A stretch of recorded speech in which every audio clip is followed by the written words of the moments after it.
All right, good morning. It's a pleasure to be with you here again to discuss our monthly book.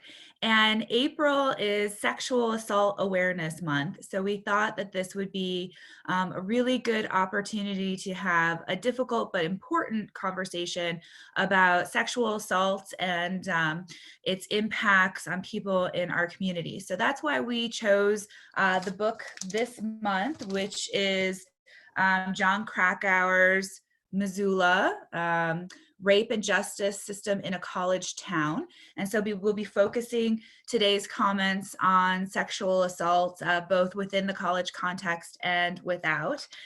So very excited to be here today with you. So just by way of introduction and format, my name's Elizabeth Kronk Warner. I have the esteemed pleasure of being the Dean of the S.J. Quinney College of Law, which is truly an honor. And the way that this format's going to work is I'm going to start us off by sharing just a couple of initial thoughts that I had about the book. And then I'm going to pass it over to Paul Casale. Paul Casale is the Ronald N. Boyce Presidential Professor of Criminal Law and University Distinguished Professor here at the S.J. Quinney College of Law at the University of Utah. And then Paul is going to speak for approximately 10 minutes. And then after he's done, he's going to turn it over to Kim Cordova, who is the Executive Director for the Commission on Criminal and Juvenile Justice. And she's going to share her perspective on the issue for approximately 10 minutes. And then after Kim is done, then she's going to turn it over to Heidi. And Heidi Nestel is the Executive Director and Staff Attorney at the Utah Crime Victims Legal Clinic. And she too will speak for approximately 10 minutes. And the great thing about their perspective and their thoughts is we are really blessed to have three experts in the field here with us. They each come at the issue from a little bit of a different perspective. And so they're going to discuss the book from their unique perspective and share some of the work that they've done related to sexual assault. And then after that should leave us about 20 minutes, and we will open it up for questions that you may have, and I'll serve as our moderator for those questions. So first, I thought I would start us off by some of my thoughts about the book. I have to admit, I finished it last night, finished the last couple of pages last night, and when I was done with it, I had this strong urge to throw it across the room, not because I thought it was a bad book at all, but just because there were some things about it that really left me feeling frustrated and glad that we were having this conversation today.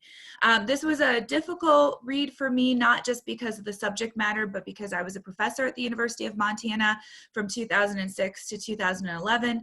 So I was a faculty member there for the majority of the time of what's covered in the book. And I know many of the lawyers discussed in the book, and my husband also knows many of the police officers in the book. So the book has definitely a personal connection for us. Several things kind of jumped out to me about the book. So the first is I had the honor of serving as a domestic violence advocate when I worked in Kansas at a domestic violence shelter. And one of the things that was really an important part of my training as a domestic violence advocate was this idea that there's no right response to domestic violence. So for example, I would have some survivors of domestic violence who were so upset from the experience that they would just weep uncontrollably and were really having difficulty in that regard. But we also had survivors who really internalized everything and would kind of shut down and would not be emotive at all. And everybody kind of in between those two extremes. And so the book really confirmed to me that there is no such thing as a normal reaction to sexual assault or rapes. And I thought that was really highlighted nicely at page 279 of the book to 280, where the book says it is a common assumption that any woman threatened with being raped would do everything in her power to physically resist. Dr. Lishik said, but it's not what we find. In fact, most women who are sexually assaulted do not resist. The fear is overwhelming. They often feel helpless. Sometimes they make a conscious choice not to resist because they are afraid if they resist, they will be hurt even worse. Many victims report afterwards to the police that they actually tried to placate the assailant as a strategy to avoid further harm.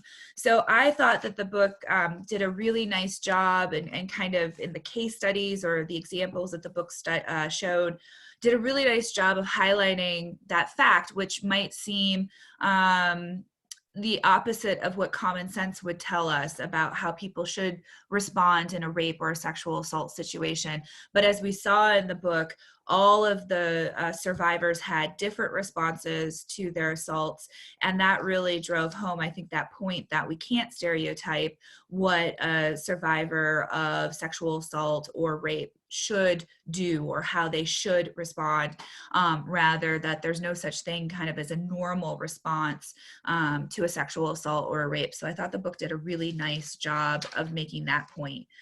The other thing that, another thing that really struck me as interesting that I did not know prior to reading the book was the prevalence of serial rapists, that the vast majority of rapes are committed by a relatively small handful of individuals who are serial rapists. And I think the book makes that point at page 136, where it says that statistically, the odds that any given rape was committed by a serial offender are around 90%, Lishik said. The research is clear on this.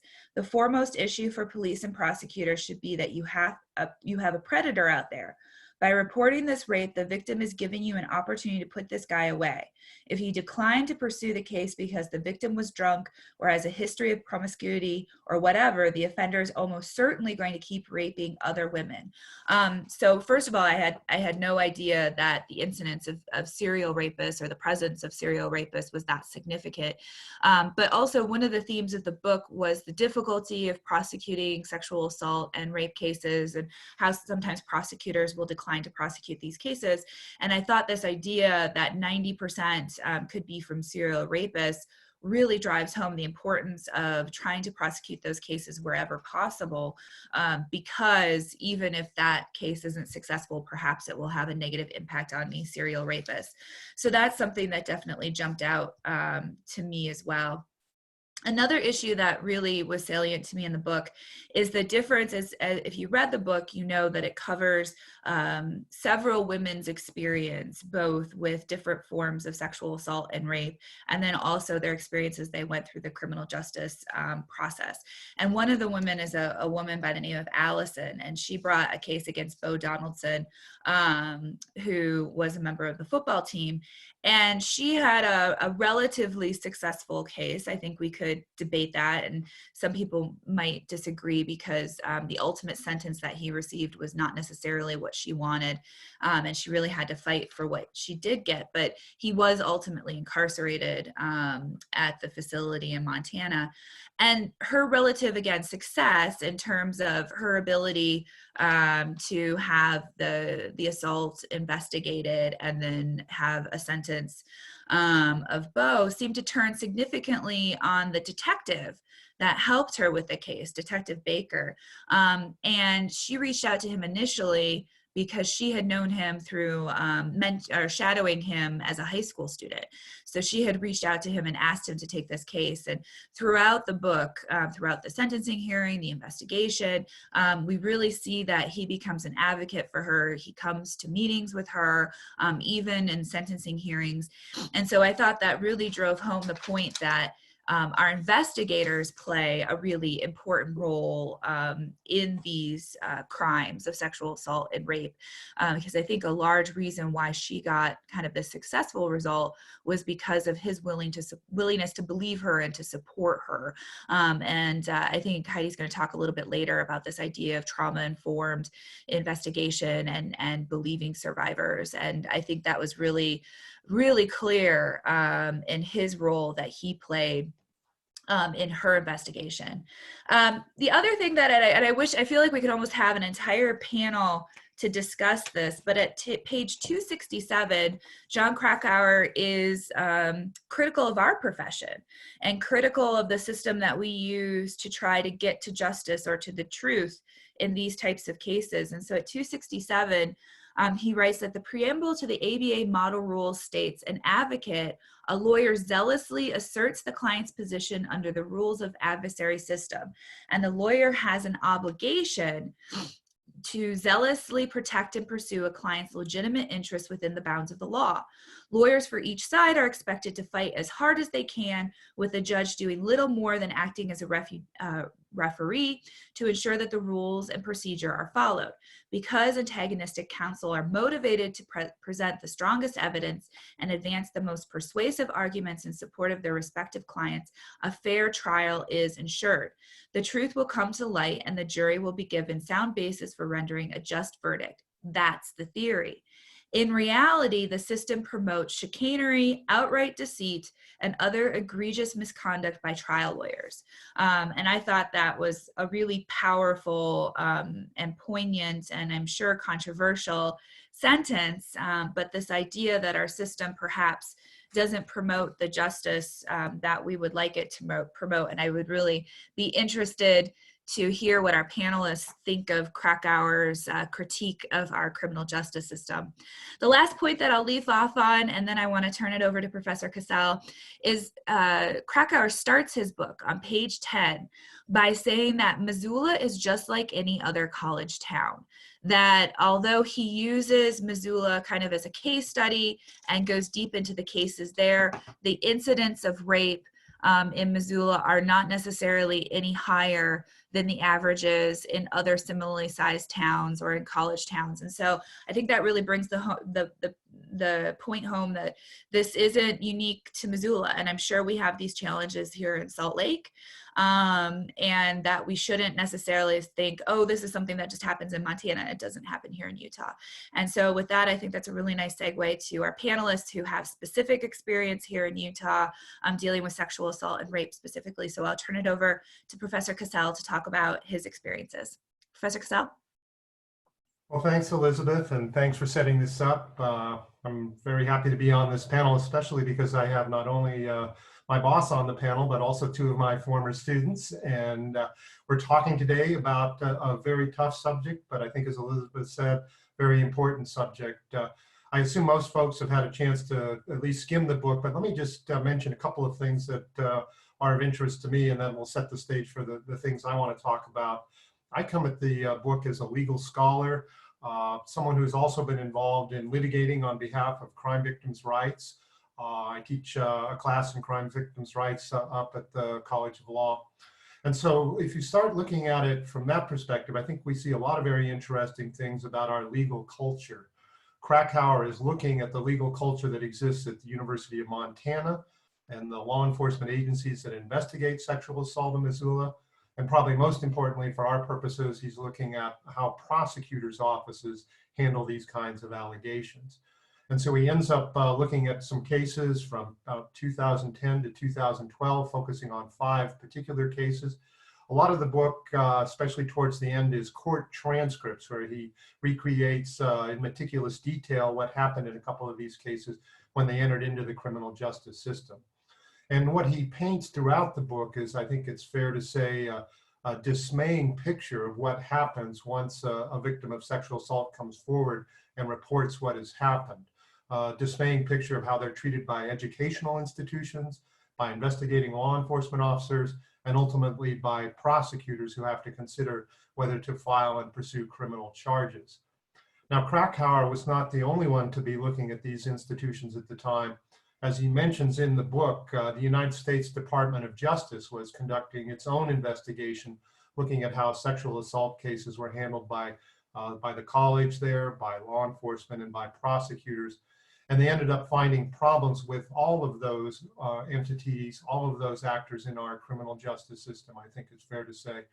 And it's particularly interesting. There's a little side story that I think those of you who are interested in prosecuting will find worth reading. He talks about how one of the prosecutors there, indeed the county attorney in Missoula County, Fred Van Valkenburg, refused to cooperate with this investigation from the United States Department of Justice. He thought it was none of the federal government's business how the prosecutors acted. The Justice Department took a different point of view on that, of course, believing that they had authority to investigate allegations of violations of the 14th Amendment, particularly gender discrimination. And ultimately, Van Valkenburg had to capitulate, I think it's fair to say, and agree that the department did have some jurisdiction to look into this. But the statistic I want to take a look at is one that the Justice Department, I think, came up with, and it forms a key part of Krakauer's book. There were 114 sexual assault cases that were referred from the police to the Missoula County Attorney's Office. And of those 114, they ended up filing only 14 criminal charges, 10% give or take. The vast majority of cases that were sent by law enforcement agencies to the county attorney's office were declined for prosecution. The prosecutor said there was insufficient evidence or something like that. Why was there such a low filing rate in the Missoula County Attorney's Office? And here I want to fault Krakauer just a little bit. Krakauer wants to sell books, obviously, and he writes quite a story. It's certainly one that's a page turner. But to make it a page turner, he ends up pointing a finger at villainous prosecutors. And to be sure, there's a lot of villainy to go around in the prosecutor's office. But I think that's only part of the story. I think there's a bigger story to be told here, and one that Krakauer only hints at. Krakauer, when you get towards the end of the book, says, look, the low filing rate was attributable to, quote, office culture, close quote. But he doesn't really explain why that culture exists. And then his solution in the last couple of pages for changing this office culture is, quote, best practices, close quote. And again, he just only mentions that very vaguely in a concluding paragraph. I think what we need to be looking at is why were prosecutors filing only 10% of the cases that were sent to them by law enforcement? Krakauer mentions, of course, something that I'm sure everyone in this audience is well familiar with, the proof beyond a reasonable doubt standard that exists at a criminal trial. But Krakauer doesn't really explore what I would call the standard before the standard. If you have a very high standard at trial, what kinds of standards are prosecutors going to use in deciding whether or not to file cases? And what kind of standard would we want them to file? Here, Krakauer mentions that historically, prosecutors have had essentially absolute immunity in making decisions about whether or not to file charges, and particularly absolute immunity when they decline to file charges. There's really nothing that a crime victim can do in most jurisdictions when a prosecutor refuses to file charges. And here, I think it's important to mention that when you finish the book, you might say, well, that's just what's happening up in Missoula. Maybe they don't file very often up there. But Krakauer says, look, Missoula is just like any other county. And I want to echo that theme and talk about the area that I know, my home state of Utah, and particularly some information I have about Salt Lake County. A couple of years ago, along with the Utah Crime Victims Legal Clinic, which one of our panelists, Heidi Nestel, runs, I was talking to them about problems that they were seeing for their clients, the victims that come for services. And they told me that one of the biggest problems they saw was victims trying to get criminal charges filed, and yet the prosecutors wouldn't file them. And so we started exploring that, and we actually found some data that had been collected. We found that in roughly the same time period as the Missoula book, from 2003 to 2011 here in Salt Lake County, after law enforcement referred a case to prosecution, only 9% were prosecuted here in Salt Lake County, about the same percentage, the low percentage that existed in Missoula. Now, the data that we found was comparable to data, or could be compared to other data from other urban areas.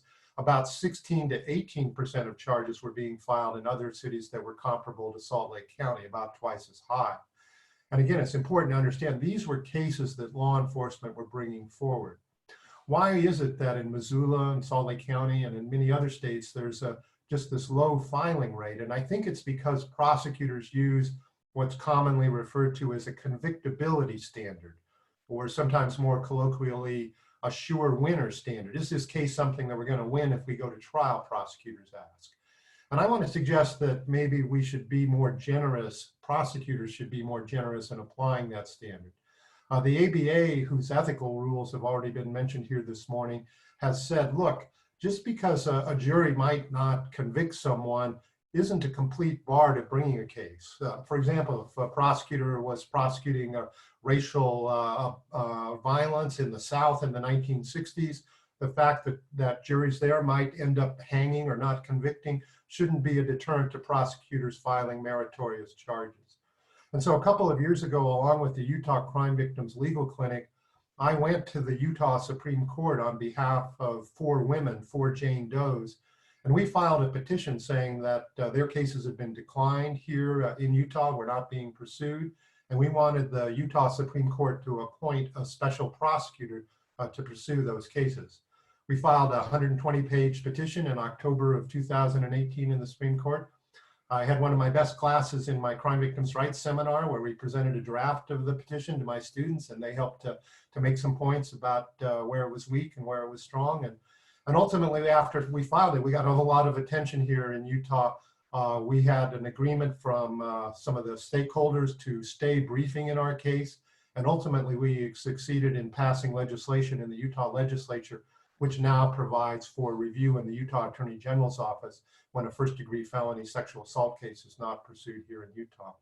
So I think those might be the kinds of approaches we'd want to think about more broadly addressing the concerns that Krakauer mentions in his book. Maybe we need a second set of eyes reviewing these cases. One of the things that I think came out of our litigation is the Salt Lake County DA's office, which has many dedicated prosecutors working very hard on these cases. They now have a second set of eyes that looks at any case that's coming in, just to make sure that one hasn't slipped through the cracks. So I think we need to be thinking about innovative legal responses to making sure that crime victims and particularly sexual assault victims are treated fairly in the process, are believed when they come forward, so that the case can be investigated thoroughly and then appropriate decisions made about whether to pursue it. Well, at this point, I think I should turn the time over to our next panelist, Kim Cordova. I know has been deeply involved in a lot of these issues, and I'm sure she has some interesting thoughts to pass along as well. Thank you, Professor Cassell, Dean Kronk Warner, Heidi Nestel, and panelists, or the rest of the participants. I appreciate so much being able to participate in this very important and relevant discussion. I too, along with the Dean, found it a very difficult read. Even though, you know, in my 20-year career, I was 10 years as a prosecutor in Salt Lake County, and for 5 of those years specialized in prosecuting sex crimes. And then in my 8 years as a defense attorney, and now in my 3rd year doing policy work for the governor, I've read many police reports. I've been in many, many trials throughout my career, and the topic and the discussions and the details that come out in these types of cases never become easy, right? They're incredibly hard, and reading over this book was really difficult for me. It was really, really disturbing. You know, and so, you know, as I approached this book, I tried to look at it, you know, as a woman, as a mother, as a lawyer, as and taking in my experience with the criminal justice system, and also trying to look at it in some social aspects. And so, first of all, one of the things that I thought was a point, along with, I think at the end of the book, there was a lot of comment, right, about prosecutor offices and how prosecutor officers deal with these types of cases. And just for a little bit insight on these, you know, when these cases are come in my experiences specifically with Salt Lake County, is that they're hard, right? And there are teams that come in within the office to discuss the cases, and a declination is never an easy decision. It is heart-wrenching. We would go in teams and really discuss, you know, the facts of the case and what there was and what it had. And many times there were cases that came in, and on these sex assault cases, when you're talking about rape or sodomy or object rape, these are first-degree felonies, right? First-degree felonies.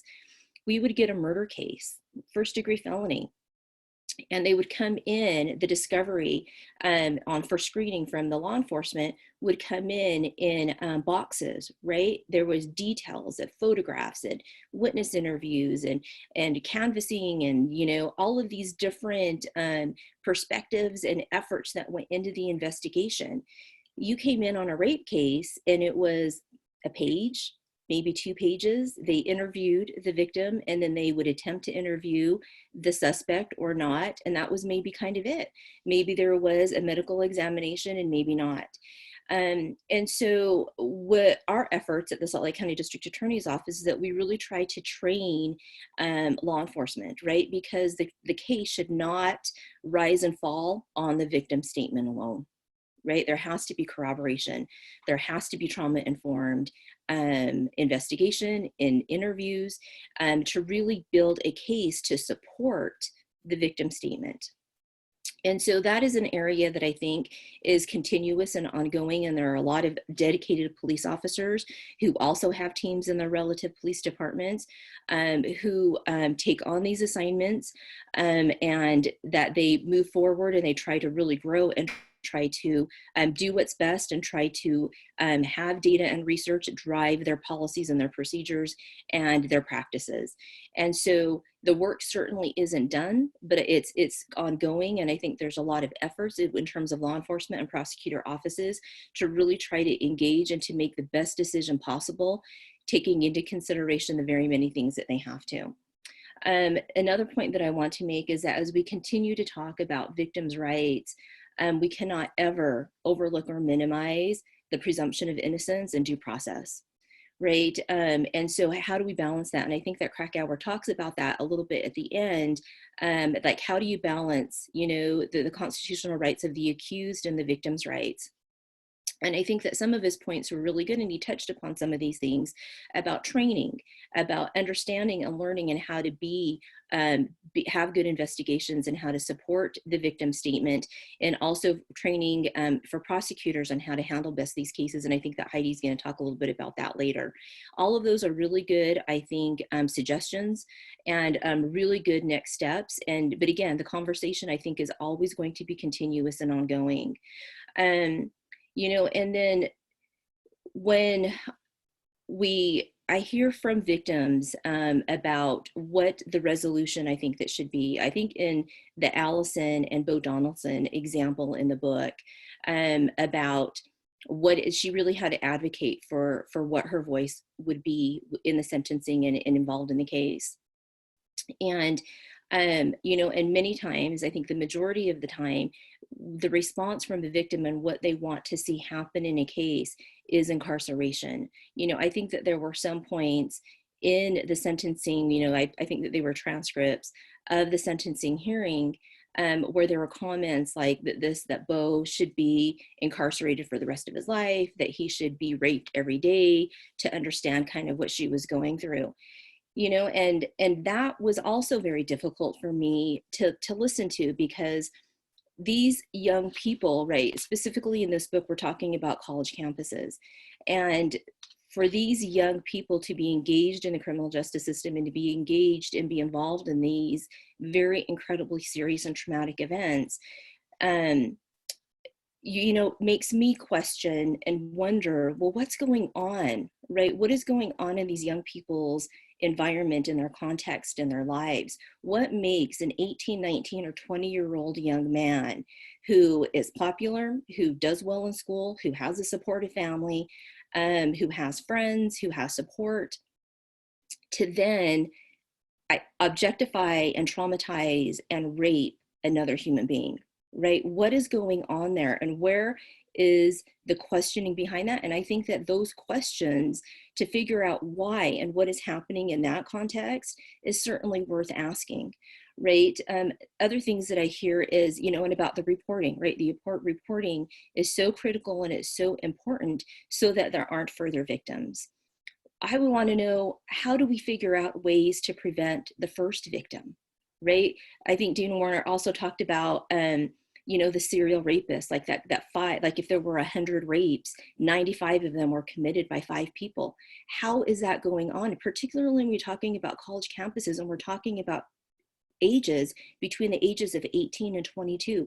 These are young people, right? What is going on? What is the brain development? There's a lot of science and data right now talking about adolescent brain development. You know, some of the responses that we get in terms of appropriate responses to these crimes is longer prison sentences, it's harsher penalties. You know, research and data shows that higher penalties are not necessarily deterrents to certain types of behaviors. And when we're looking at a population where they're so young and they're exhibiting such antisocial and criminal behavior, I think it's incredibly important that we need to look at what is happening in terms of that societal pressures, college pressures, what are we seeing in the media? What is the context, and what is what is happening with our drinking, right? I mean, drinking was involved in some of these cases. They weren't involved in all of these cases. It certainly cannot be, the default, blamer that these young people were drinking. It certainly can't be that. But what is it about the context of frat parties and drinking? There was a story in the book about this fraternity, and these boys would go and look for young freshmen, right, that they felt were vulnerable, and they would flatter them the whole week. They groomed them, brought them into the frat house, got them drunk as fast as they could, and then with the whole intent of sexually assaulting them. And so how is that happening? What is the culture? What is the context that we are saying and advocating and supporting to say to these young people that is okay behavior, that is appropriate? And so, there's been lots of, media attention in this, that this behavior is not solely, captured with these young people, that it continues and it goes on in other areas in different places. But I think that I would like encouragement to look at these issues from different perspectives, from creative perspectives. I recently read a book by Malcolm Gladwell called Talking to Strangers. I don't know how many are familiar with that. I've been touting it a lot because I think it's such an amazing book, but it talks about the Stanford case. It talks about some other cases, very high profile cases in lots of different arenas, not just in sexual assault, but he also talks about an alcohol study that was done in South America that I think is very interesting, that I think is relevant, that I think that we can start talking about things in different ways. And so with that, I appreciate the conversation. I think that as we move forward, again, I think that the conversation is continuous and ongoing, and I'm glad that we're bringing it to the forefront, because it is something that has to be continually talked about in order for us to address these very important issues. But as we support and we believe and we encourage and build systems around victims, I think that a different perspective to also look at is, how do we prevent the first victim? How do we prevent, and how do I identify, and how do we address the culture and the context that we provide, that we can put our young people in these situations to be victims of and to commit these types of incredibly horrifying sexual assaults. And I think, it's worth talking about. It's good work that we do. The last thing that I'm going to say is when the Dean talked about the lawyers, right, at the end of Krakauer's book, when he comments on the adversarial process and about trial work and what trial lawyers do in the criminal justice system. I think that the painting of especially the trial part of it, he had the plea case example and he had the trial example, that in my experience, that those are not reflective of my experience.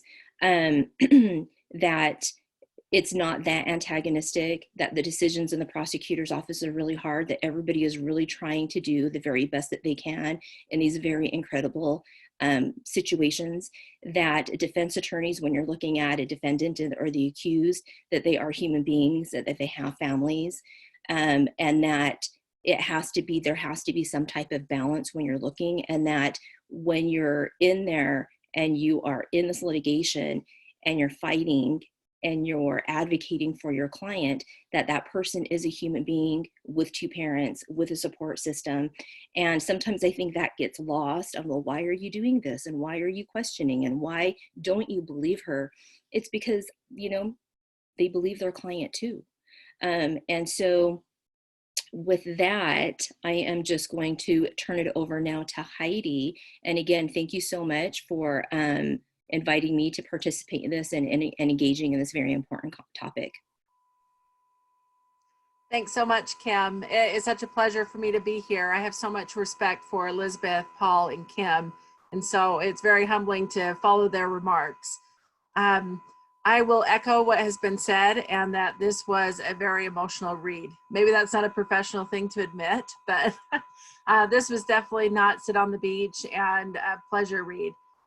This was something that hit very close home to me. And, I had to take it in pieces to really digest everything that Krakauer was, exposing. As I read about Allison and Cecilia, Carrie and Caitlin, images of my own clients were very much in the forefront of my mind. As individual and tragic as every single case is, these cases are eerily similar to experiences that I suspect victims have throughout the country, throughout the world, and certainly very similar to experiences that clients I've worked with have had. I have a little bit diverse background as well, in that I started my legal career. Well, I actually went to law school to be a defense attorney. I believe in the Constitution and the rights, and I felt that being a defense attorney would be the way that would be my calling. And then, of course, I took a class from Paul Cassell and learned that victims had rights, and found that that was actually a little bit more aligned with my passion and interests. But I do see the important need for all rights to be recognized and protected. I was right out of law school, I became a prosecutor for almost 10 years for Davis County. And although I was primarily assigned to prosecute domestic violence crimes, of course, sexual assault is a major component of those types of crimes as well. And then 15 years ago, I was recruited to start this nonprofit, the Utah Crime Victims Legal Clinic. And we are attorneys that our only mission is to represent crime victims. So even though we work closely with prosecutors, and I have a very favorable impression of prosecutors across the state and their commitment to working with victims and seeking justice for victims, all the while protecting defendants' rights. It's just a little bit of a different calling. My client is the victim, and I go to court. My 5 attorneys that work with me, we go to court across the state, and we inform victims what their rights are, we assert their rights, and then we help to enforce their rights. So that's a little bit about what we do. And, I first heard about Krakauer's book about 4 or 5 years ago. I was at a training, and it was a training that kind of introduced this novel concept of trauma-informed investigations. And Krakauer's book is really one of the engines that started this movement and this different approach to victim-related crimes. So kind of like the Me Too movement a couple of years ago kind of spurred a change in attitude in the general public, Krakauer's book really had that kind of changing impact on the victims community. And I think in investigating victim-related crimes. So it actually is a pretty important book, and something that I learned about. I hadn't had the chance to read it until this opportunity arose. So I'm grateful to actually have read that book to understand, the importance and the cases that he highlights. And it's really shining a spotlight on the criminal justice system and how victims are treated in general. So a couple of things that he focused on that I wanted to talk about was this concept of trauma-informed investigations, and how that really has been a game changer in how victim cases have been approached. So what we kind of mean by that is, as opposed to in the past where, traditional investigative techniques were employed, namely a victim reported a crime or a crime got reported, a victim was invited to come down to the police station, they were put in a general interview room, which by itself can be somewhat intimidating, those interviews they weren't always conducive to a victim feeling comfortable talking about one of the most violent things that may have ever happened to them. And it really wasn't conducive always to getting a full picture or details from the victim in a cohesive way that an officer could follow up on and do a full investigation. So doing a trauma-informed investigation means that officers are trained on victim behavior, on psychology of trauma, and that sort of motivates the investigation. And this has completely changed, I think, investigators as well as prosecutors and juries' understanding of what actually happened and understanding victim behavior to that. As stated by Elizabeth, one thing that really stands out in the book is that, you know, there is no playbook for how a victim responds to being sexually assaulted.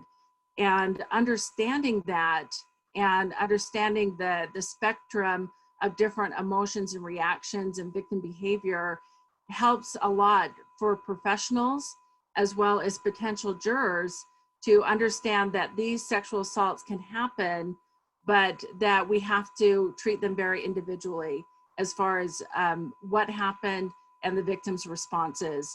So part of the Start by Believing, and Krakauer, I think, does a good job explaining this, is one of the concepts is this Start by Believing, where investigators approach a case where they believe the victim. That's the starting point. And that fuels their investigation, where victims aren't feeling challenged and judged throughout their interviews and throughout the investigation, but rather they're feeling supported and tell me more, like, yes, I want to hear that.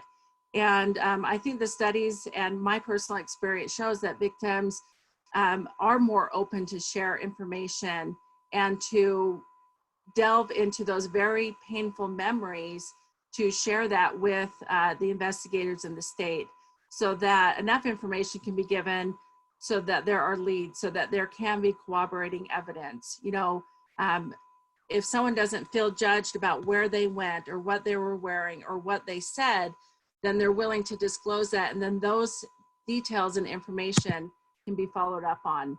So that Start by Believing, and then at the end of the investigation, when every witness has been interviewed, as Krakauer said, then the investigator can look at the evidence and make a determination whether they feel the allegation is valid or not. Another part of this trauma-informed investigation goes to how victims are interviewed. It used to be that, you know, understandably, police officers wanted to interview and get information right away. But what we've learned from trauma is that a person who's experienced trauma's ability to recall facts in a coherent and linear way is compromised unless they've had some time for their brain to kind of categorize and settle down from their emotional response from the trauma. And so just the different interview techniques as far as when we interview victims, developing rapport, not rushing the process, that has done a lot in order to solidify investigative techniques and to get victims to be able to participate and cooperate. Another thing that Krakauer really talks about is the use of experts to, in the trial setting, to explain victim behavior. And this has been, in my mind, a game changer in Utah the last 10 years. I've been practicing for about 20 years. And so I've really noticed a difference in the last 10 years of prosecutors across the state utilizing experts at trial to kind of, even before a witness or the victim testifies, to educate juries about victim behavior and the different spectrum of responses and that whole fight, flight, or freeze dynamic that is so common in sexual assault. So I really appreciate that Krakauer explains that and talks about the importance of that, because that's really been important in Utah prosecuting these cases. Next, I wanted to focus on Krakauer's description and I think explanation of how victims interact with the criminal justice system. So I am very pleased to say that with the hard work of Paul Cassell and several other founders about 25 years ago, Utah did adopt some really important victims' rights laws. And we weren't the first state to pass victims' rights laws, but we have definitely been one of the most progressive states. And I haven't researched all of the Montana victims' rights laws, but it seemed like there were some protections for victims, or at least, you know, even in the early 2000s and around 2010, approaches where victims did have certain rights to information. So a couple of important rights that I wanted to highlight, at least from Utah's system, and how I felt that contrasted to Krakauer's description was there was discussion about sexual assault victims reporting crime, and that there is an option. And in Utah, we have this process where victims can seek medical treatment. They can seek advocacy or assistance from a victim advocate to get resources, but there's not a hard, fast requirement for sexual assault victims to report. Now, as a former prosecutor and one who appreciates people held accountable and how important that is for future crimes not happening, I have had to learn to respect the victim's right, sexual assault victim's right, to maybe wait or make that choice not to report. That I think that's an important, empowering right that victims have. And fortunately in Utah, we've lifted our statute of limitations for the most serious sexual assault crimes so that victims have that time maybe in their lives if they're not prepared right off the bat to report, that they have some time to do that. So that was, I think, highlighted in Krakauer's book. Another right that he talked about was polygraphing. So he described how in different studies there were practices of polygraphing victims to decide whether they were telling the truth and whether a case should go forward. And I'm happy to say that for the last 2 decades, that practice has been disfavored. States who receive Violence Against Women Act money, which funds a lot of our victim advocate programs, actually have a requirement not to polygraph victims. So that's a good practice to see go by the wayside. A couple of trial rights that I felt were highlighted by Krakauer, not maybe specifically named, but that are relevant in Utah cases, is the right to a speedy trial. In Utah, victims do have a right to a speedy trial, and the law specifically says that they're to be governed under the same rights as a defendant's right to a speedy trial. So this is one issue, probably one of the main issues that the attorneys in my office assert for our clients. Is you can see from Krakauer's description of the cases just how long some of these cases can go. And that is very emotionally trying, I'm sure, on the defense and the defense team, but also for the victim. It's like an open festering wound that continually gets re-injured the longer a case goes on. And so that's one thing I wanted everyone to know, is that victims do have a right to a speedy trial. And even though we can't prevent all delay, we can really try to have the court hold the attorney's feet to the fire and get these cases to trial as quickly as possible. Another right that Krakauer, I think, talked about was he explained this relationship between the prosecutors and the victims, and opportunities for victims to actually meet with the prosecutors. Even though Utah's laws aren't as strong as maybe like Arizona's laws as far as a right to confer with the prosecutor, we do have rules where prosecutors do need to communicate to victims what plea bargains are going to be. Now, one thing about victims' rights in Utah is none of the rights that victims have, other than maybe reporting, give decision-making power to victims. So victims do not get to decide how a case is investigated, what charges are filed, what plea bargains are offered, how a defendant is sentenced, how long they spend in prison. So we're not decision makers, but what our rights are meant to do is to give victims a voice, to give them an opportunity to meet with decision makers, to express what their interests and concerns are, and hopefully to have that information influence the decision makers. So we read on numerous occasions that Allison had an opportunity to meet with the prosecutor. Sometimes she had to sort of push for that opportunity and that meeting, but then she was able to bring support people and kind of express her interest, maybe her disfavor with some of the decisions that were being made. And I think that's a really important part of the process for victims to have. And my experience in Utah is that for the most part, prosecutors, AP&P officers, adult probation and parole officers are willing to meet with victims and give them the opportunity to be heard. so that intelligent and inclusive decisions can be made. Another important right that Krakauer kind of highlighted was the right for the victim to be heard. Now, one distinction that I found really interesting, especially when he was talking about Allison's case, because her defendant did plead guilty and was convicted, is they had a sentencing hearing. This is normally a very important hearing for victims to be heard at, because this is where consequences are decided. What was interesting about the Montana experience or the Missoula experience was, in that hearing, it was described as sort of this adversarial, direct, and cross-examination hearing. And in Utah, we don't have that, and I'm glad for that.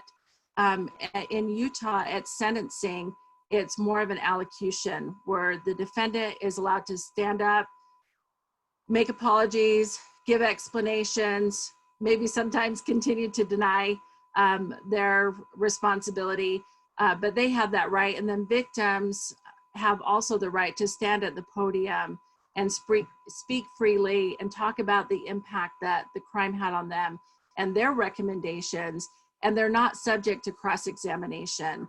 They're not put under oath, if you will. So I actually appreciate Utah's approach to sentencing hearings, because it really does sort of give the victim the opportunity to craft the message that they have and the way they want to give it. And not all victims are going to feel comfortable coming into courts and speaking publicly about what happened. But in Utah, we give them the opportunity to have a support person or a representative do that on their behalf. So there are times when I've had clients who might come to court but don't feel comfortable actually speaking to the judge, and they will ask either me to give that statement or a support person. So I see that I've taken enough time, and I want to turn it back so that we can answer some questions. But hopefully that gives you an idea of what rights victims have. And I think this Krakauer's book is a really important piece for all of us to keep in mind, and to realize that there's a lot of work that continues to need to be done for sexual assault victims. Great. Thank you so much. That was fantastic. I know I learned a lot. So since our time is getting a little bit short, we'll probably only have time for 2 questions. Although if the panelists are willing to take questions after the panel and willing to share their email addresses, that might be a way of handling the other questions that we've gotten. So what I'm going to do is I'm going to take the first question that we received, and then if everybody could take a look at the questions that have already come in, if you go down to the bottom of the screen on the Q&A function, you can actually kind of move up questions by liking them. And so the second question that we'll get to will be kind of whatever's the most popular question after we have a chance to ask this first question. So our first question came in from Meg Glassman. And Meg says, thank you for putting this panel together for today's discussion. I sincerely appreciate it. I had a question regarding sexual rehabilitation, which was mentioned in the book as part of the sentencing for those found guilty of sexual assault rape. Are there statistics that would suggest these rehabilitation courses are effective in reducing repeat offenses? Thoughts on sexual rehabilitation? So, hi, I can talk about that a little bit. And so, you know, what usually happens is when a person goes in, they get something called like a psychosexual evaluation. I mean, I talked about a little bit in the book, and in terms of some of these mental health evaluations that were performed on some of the defendants. And so what typically would happen is that they would undergo some type of sexual offender treatment. And they would have strict guidelines and strict restrictions as to what they could or couldn't do in terms of behavior. What is really interesting is that there's actually a low recidivism rate in terms of sexual offenders, and they normally don't have any type of criminal history. Some of that was brought out in the Krakauer book about, I think that some of the arguments against like longer sentences, whether there were no criminal history, but there were other things that were brought up about terms of prior behavior. But normally what we see is that there usually isn't a criminal history. Some of these antisocial behaviors that some of these young men exhibited, I think again was a contributing factor to their context and their environment. But overall, there's usually not a criminal history, and the sex offender treatment is given as pretty standard in all sentences, and the recidivism rates of sexual offenders are low. Any other thoughts on sexual rehabilitation? Okay, well, our last question will come from Victoria Vincent, who got several likes on her question. But before we go to that question, I just want to mention, if anybody, I know we're not going to get to a lot of the questions, and I think that the fact that we've gotten so many questions really identifies how important this topic is, and hopefully we'll have an opportunity to continue this conversation moving forward. Also, I want to point out that the S.J. Quinney College of Law is really committed to this. Our Student Affairs Office has been trained on these issues, is aware of the resources, so you can feel free to reach out to anybody in our Student Affairs Office. We also have an embedded counselor in the law school, Luana Nan. So if any of you would like to meet with a counselor, the nice thing about the embedded counselor is that she is not a mandatory reporter.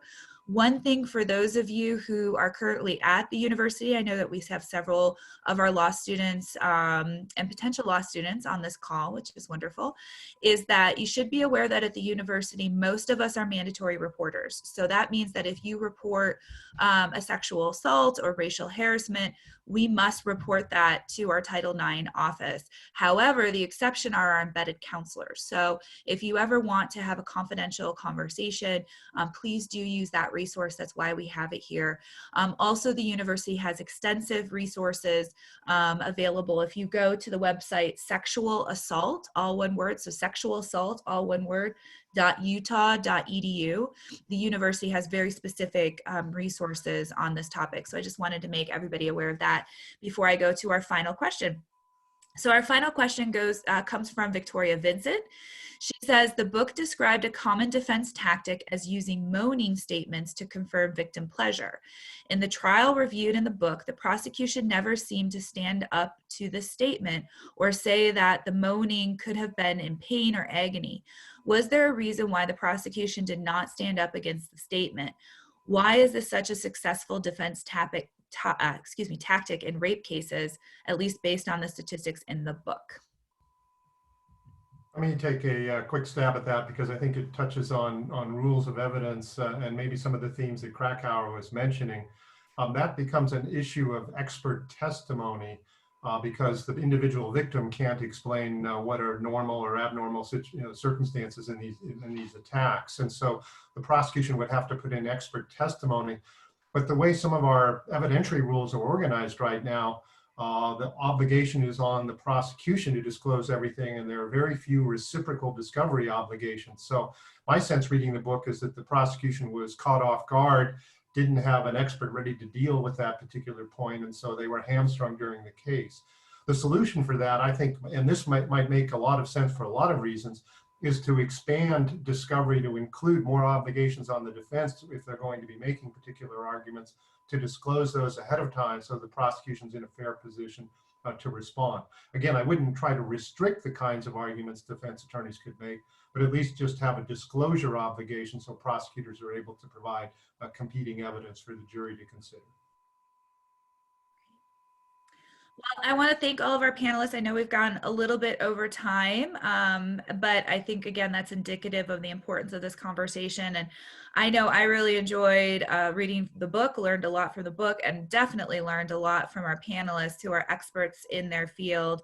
Again, if any of you, I know we haven't gotten to many of your questions, please feel free to email me, and I'm happy to serve as kind of a hub to get you an answer to your question. My email address is Elizabeth, Elizabeth,